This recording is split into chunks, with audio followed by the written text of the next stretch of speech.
BCL 4 day version এবং BCL 1 day version এবং NCL এর টি-20 ভার্সন। প্লেয়াররা যদি এই তিনটা ভার্সনে খেলার মধ্যে থাকে আমার মনে হয় আর্থিক ক্ষতিটা পুষিয়ে যাবে এবং প্লেয়াররা আমার মনে হয় স্যাটিসফাই থাকবে। ও স্যারকে ফোন দিলাম, দেওয়ার পরে অনুমতি নিয়ে তামিমের সাথে কথা বলাই দিলাম। আমার পাশে আছেন ওয়ালটনের অতিরিক্ত নির্বাহী পরিচালক রবিউল ইসলাম মিল্টন ভাই। আমরা সবাই সবসময় দেখি যখন ঘরোয়া ক্রিকেট হয়, সেটা এনসিএল হোক, বিসিএল হোক, ডিপিএল হোক, ওয়ালটনের বড় একটা ভূমিকা থাকে। সামনে সেই ভূমিকাটা আরও বাড়তে পারে, কারণ বিপিএলটা হবে না। অনেক ধরনের টেনশন আছে প্লেয়ারদের মধ্যে, বা কী হতে যাচ্ছে, বা কী করতে পারে বিসিবি, কী করতে পারে স্পন্সর প্রতিষ্ঠানগুলো, সেসব নিয়ে একটা জল্পনা কল্পনা আছে। সাম্প্রতিক সময় আমরা দেখেছি যে বিসিবির সভাপতি তামিম ইকবাল বিভিন্ন জায়গায় গেছেন, যারা স্পন্সর করেন তাদেরকে সম্মান দিয়েছেন, কথা বলেছেন, পরিকল্পনা করেছেন। কি পরিকল্পনা আছে ঘরোয়া নিয়ে, সেসব নিয়ে কথা বলবো মিল্টন ভাইয়ের সাথে। মিল্টন ভাই, যেমনটা বলছিলাম, প্রথমে জানতে চাই যে বিসিবি সভাপতি এসেছিলেন, সেখানে কি কথা হয়েছে বা কেমন ছিল সেই সময়গুলো? গত 1-1.5 মাস আগে তামিম ইকবাল ভাইয়ের সাথে যখন আমার দেখা হয়, উনি মানে খুব একদম হঠাৎ করে আমাকে চমকে দিয়ে বলল যে আপনার চেয়ারম্যানের সাথে কথা বলতে চাই। আমি বললাম যে এইভাবে হঠাৎ করে? কয় হ্যাঁ, আপনি ফোন দেন। তো স্যারকে ফোন দিলাম, দেওয়ার পরে অনুমতি নিয়ে তামিম ভাইয়ের সাথে কথা বলাই দিলাম। তো তামিম ভাই বলল যে একদিন কফি খাবো আপনার অফিসে, কবে আসবো? সেই ধারাবাহিকতায় আমাদের এই কয়েকদিন আগে মিটিং ছিল, পরশুদিন তামিম ভাই গিয়েছিলেন তার বিসিবির একটা টিম নিয়ে।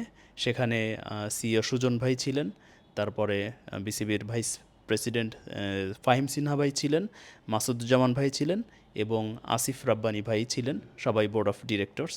তো সবাই আমাদের ওয়ালটনের বসুন্ধরার কর্পোরেট অফিস ভিজিট করলেন এবং আমাদের স্যারদের সাথে মিটিং করলেন। আমাদের সেখানে মাননীয় ব্যবস্থাপনা পরিচালক স্যার ছিলেন এবং ভাইস চেয়ারম্যান স্যার ছিলেন। সেখানে তামিম ভাই তার নতুন বোর্ড, নতুন সভাপতি, নতুন দায়িত্ব হিসেবে কিছু পরিকল্পনা আমাদের মাঝে তুলে ধরেন, স্যারদের মাঝে তুলে ধরেন। আমাদের সাথে তার কথা এরকম ছিল যে ওয়ালটন দীর্ঘদিন ধরে, আমি যখন মোটামুটি অল্প বয়স থেকেই খেলি, তখন থেকে ওয়ালটনকে মাঠে ঘাটে সবসময় দেখি, কিন্তু ইদানিং তার চোখে নাকি ধরা পড়েছে যে ওয়ালটন কম। এই কম আসলে ঠিক আছে, এক অর্থে আপনি তো জানেন যে হোম সিরিজগুলোতে ওয়ালটন স্পন্সর করতে পারছে না এখন, যেহেতু এটা পুরোটাই একটা ব্যাংকের কাছে স্পন্সরশিপ দেয়া। পাশাপাশি উনি মার্কিং করলেন যে ন্যাশনাল লিগের 4 ডেতে গত 3 বছর আপনার অ্যাবসেন্ট, একটানা আপনার অনেক বছর ছিলেন। তাই বললাম হ্যাঁ, আমরা লাস্ট 13 বছর একটানা ছিলাম, প্রিমিয়ার লিগে একটানা 13 বছর, বিসিএলে ছিলাম 9 বছর। তখন তামিম বলল বিসিএল থেকে আপনারা কুইট করেছেন। তো এইসব নিয়ে আমার একটা পরিকল্পনা আছে। আমি ডোর টু ডোর কমিউনিকেশন করছি যারা দীর্ঘদিন ধরে বিসিএলের সাথে ছিল, এনসিএলের সাথে ছিল বা ঘরোয়া টুর্নামেন্টের সাথে ইনভলভ ছিল। তো সেই ধারাবাহিকতায় আজকে ওয়ালটনে আসলাম। আমার পরিকল্পনাটা কি, যে বিসিএল 4 ডে ভার্সন এবং বিসিএল 1 ডে ভার্সন এবং এনসিএল এর টি-20 ভার্সন, তিনটা এই টুর্নামেন্টের একটা করে ফ্র্যাঞ্চাইজিকে দিয়ে দিতে চান। মানে একটা করে টিম, যেগুলো দল আছে তাহলে একটা টিম ফ্রাঞ্চাইজি দিবে নাকি সবগুলোই? তিনটা টুর্নামেন্টের, যেমন 4 ডে বিসিএল, বিসিএল 1 ডে এবং এনসিএল টি-20, এই তিনটা টিম ফ্র্যাঞ্চাইজিদের আওতায় দিয়ে দিতে চায়। 6টা টিম করে, তার মধ্যে ওয়ালটন হতে পারে বা অন্য কেউ হতে পারে যদি ওয়ালটন আগ্রহী হয়। আর এনসিএল যে 4 ডে ভার্সনটা, সেটার গ্রাউন্ডস স্পন্সরটা দরকার তাদের। তো আমাদের কাছে এই পরিকল্পনাটা করলো যে আপনারা যদি 3 বছরের জন্য একটানা এই তিনটা টিমকে লিড করেন, যেমন বিসিএল ওয়ালটন সেন্ট্রাল জোন ছিল, এই তিনটা টিম যদি ওয়ালটনের নামে হয়, আপনারা আমার মনে হয় যে উইন করবেন স্পন্সর হলে। ওনার একটা নির্ধারিত মূল্য বললো, যেটা বিসিবিকে পরিশোধ করলে পুরো তিনটা টিমই 6 মাস ধরে খেলা হবে, বিভিন্ন সারা বছরে 6 মাস বা 5 মাস খেলা হবে। এটা বিসিবি পরিচালনা করবে, একটা ভালো উদ্যোগ। তো তামিম ভাইয়ের উদ্দেশ্য যে তিনটা ফরম্যাটেই যেন ন্যাশনাল টিমের প্লেয়াররা ন্যাশনাল ডিউটির জন্য সদা জাগ্রত থাকে, সেই পাইপলাইনটা তৈরি করা। মানে ওই যে তিনটা আসরই তো সবগুলো দলেই তো ফ্র্যাঞ্চাইজি নিতে পারবে নাকি? মানে এমনটা হচ্ছে যে আপনার NCL, BCL 4 day, BCL 1 day এবং এনসিএল টি-20। ওকে, মানে এই তিনটা আসরের সবগুলো দলই ফ্র্যাঞ্চাইজি দিয়ে দিবে। মানে এটা বিপিএল এর মতো বা অন্য ফ্র্যাঞ্চাইজি লিগগুলোর মতো ফ্র্যাঞ্চাইজিগুলোই দেখবে। এটা আপনি আপনি কত অ্যাপ্রিসিয়েট করেন এটা? হ্যাঁ, ডেফিনেটলি এটা অ্যাপ্রিসিয়েট করি, কারণ তামিম ভাই ঘরোয়া ক্রিকেটটাকে আরও স্ট্রং করার জন্য, আপনি তো জানেন ঘরোয়া কাঠামো যদি ঠিক থাকে তাহলে ন্যাশনাল টিমটা ভালো করবে। তো সেই ধারাবাহিকতায় অবশ্যই অ্যাপ্রিসিয়েট করার মধ্যে আমাদের ম্যানেজমেন্ট, আমাদের মাননীয় ব্যবস্থাপনা পরিচালক স্যার, ভাইস চেয়ারম্যান স্যার এবং ঊর্ধ্বতন যারা ছিল তারাও এটিকে অ্যাপ্রিসিয়েট করেছে যে না, উদ্যোগ ভালো। হ্যাঁ, যেহেতু আমাদের ক্রিকেটটা আমাদের জাতির একটা বড় ইমোশন, সো এটাকে অবশ্যই অ্যাপ্রিসিয়েট করার মতো। তো আপনারা দল নিচ্ছেন? এখনও ডিসিশন ওভাবে পাইনি বলে বলতে পারবো না। খোলামেলা আলোচনা হয়েছে তামিম ভাইয়ের সাথে। সব কিছু ঠিকঠাক থাকলে হতেও পারে। এখনও হতেও পারে না, ইতিবাচক দিকটা বেশি। ইতিবাচক দিকটাই বেশি আসলে, কারণ এখনও তো পেন অ্যান্ড পেপারসে কোনো কাজ হয়নি। হ্যাঁ, সো এখনই ডিরেক্ট কিছু বলার সুযোগ হয়নি, আসেনি।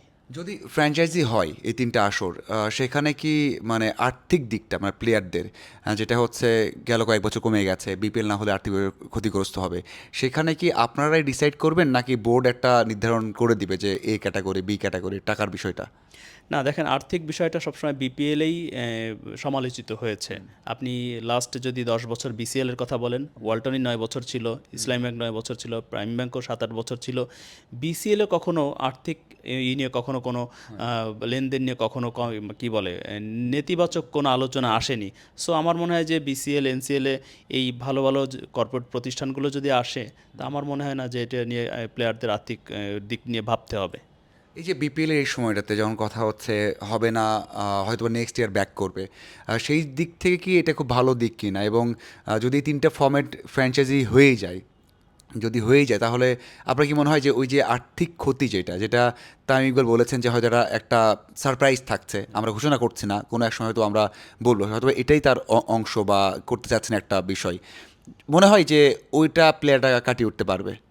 যতদূর জানলাম যে বিপিএলটা এবার করছে না, একটা বিশেষ কারণে আপনি জানেন যে সেই সময়টায় হয়তো এনসিএল টি20টা করবে।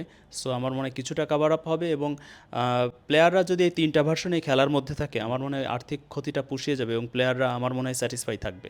আর ম্যাচ সময় কি বাড়াবে? মানে ম্যাচ তো টুর্নামেন্ট হোক বা আপনি বল টি20 ওডিএফ ফর্ম্যাট, বাট 4 ডেজ ফর্ম্যাটে থাকছে, ম্যাচ সঙ্গে বাড়ানোর কোনো পরিকল্পনা আছে? 6টা টিম হবে, এনসিএল বলেন বা বিসিএল বলেন, 6টা টিম, 6টা ফ্র্যাঞ্চাইজি। বিসিএল তো টিমও বাড়ছে। টিমও বাড়ছে, হ্যাঁ, 4টার জায়গায় 6টা হচ্ছে, আবার এনসিএল 8টার জায়গায় 6টা হচ্ছে। সো ম্যাচ বাড়বে কিনা এটা আসলে বিসিবি টুর্নামেন্ট কমিটি বলতে পারবে, যেহেতু এটা পুরোটাই টুর্নামেন্ট কমিটি হ্যান্ডেল করে।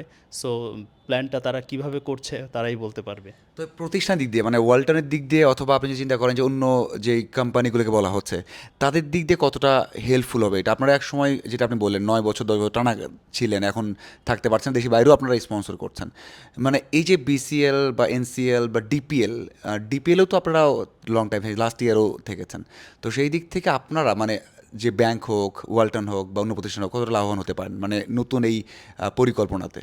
তামিম ভাই একটা ভালো প্ল্যান দিয়েছে, এর আগে বিসিএলে যেটা ছিল না, সেটা হচ্ছে এই ফ্র্যাঞ্চাইজিগুলো বিপিএলের মতোই বা পৃথিবীর অন্যান্য ফ্র্যাঞ্চাইজি লিগের মতোই এটার একটা প্রফিট পাবে। যেমন যদি টি20 এনসিএলের টি20টা হয়, সেখানে টিকেটিং ইস্যুটা থাকবে, তারপরে ব্রডকাস্টিং ইস্যুটা থাকবে। তো সেখান থেকে বিসিবির যে আর্নিংটা হবে সেটা 50-50 বাটোয়ারা হবে। 50 নেবে বিসিবি আর 50 আপনাদের মধ্যে? সম্ভবত, যেহেতু 50-50 বলেছে, 50 হয়তো ফ্র্যাঞ্চাইজিরা পাবে আর 50 ইয়েরা পাবে। এটা একটা খারাপ ভালো দিক। আমার মনে হয় যে 3 বছরে বা একটা কর্পোরেট প্রতিষ্ঠান যে টাকাটা লগ্নি করবে তার অনেকটা এখানে উঠে যাবে। পাশাপাশি ব্র্যান্ড ভ্যালু, হ্যাঁ, ব্র্যান্ড ভ্যালুটা হচ্ছে অনেক বড়ই। একটা প্রতিষ্ঠানের খেলাধুলার সাথে ইনভলভ থাকায় যে ব্র্যান্ড ভ্যালুটা হয়, সেইটা আমরা জানি, ভালো করেই জানি যে কতটা উপকার হয় এটা। লাস্ট প্রশ্ন সেটা হচ্ছে, যদি আপনাদের কথা চিন্তা করি, এর আগে তো কোনো সভাপতি আপনাদের সাথে মনে হয় মানে ইন্টারাকশনটা এত ক্লোজ ছিল না, যদিও আসেন দেখা করেছেন, এটা কতটা আপনাদের ইন্সপায়ার করেছে? এর আগে আমরা দীর্ঘদিন আসলে বোর্ডের সাথে অনেক ক্লোজলি কাজ করেছি, বাট কোনো সভাপতি ওই অর্থে বলা যাবে না যে ক্লোজলি ছিল না, আমরা টাচে ছিলাম, হয়তো হাই অথরিটির সাথে ওইভাবে ছিল না। এবার তামিম ভাইয়ের যে উদ্যোগ, এটা খুবই ভালো যে উনি ডোর টু ডোর, কর্পোরেট প্রতিষ্ঠান টু কর্পোরেট প্রতিষ্ঠান মুভ করছেন এবং হায়ার অথরিটির সাথে বসছেন, পরিকল্পনা শেয়ার করছেন, এবং আমার মনে হয় যে মানে গুড একটা রেসপন্স পাচ্ছেন তিনি। আচ্ছা, সেটা হচ্ছে ডিপিএল নিয়ে কোনো কিছু বলেছি কিনা স্পেশালি? মানে ডিপিএলটা যেহেতু স্পন্সরকে দেওয়া যাবে না, ওটা ফ্র্যাঞ্চাইজি হবে না, তো আপনারা স্পন্সর করেছেন, মানে ওটাকে নিয়ে কোনো পরিকল্পনা কথা বলেছে? ওটা নিয়ে কোনো কথা হয়নি। আমার মনে হয় যে ওটা নিয়ে উনি নিশ্চিত যে না, প্রতি বছর তো এটা ভালো যাচ্ছে। এখনো পর্যন্ত কোনো বছর গ্যাপ যায়নি। ওয়ালটনও 13-14 বছর এটাকে স্পন্সর করছে। লাস্ট ইয়ারে বসুন্ধরাও ছিল বা অন্যান্য প্রতিষ্ঠানও ছিল। এবং ওইটা সারা সবচেয়ে কি বলে, বাংলাদেশের ঘরোয়া টুর্নামেন্টের সবচেয়ে বড় আসর Dhaka premier division cricket league. So ওইটা নিয়ে সরাসরি খুব বেশি খোলামেলা আলোচনা হয়নি। ধন্যবাদ মিল্টন ভাই, ধন্যবাদ।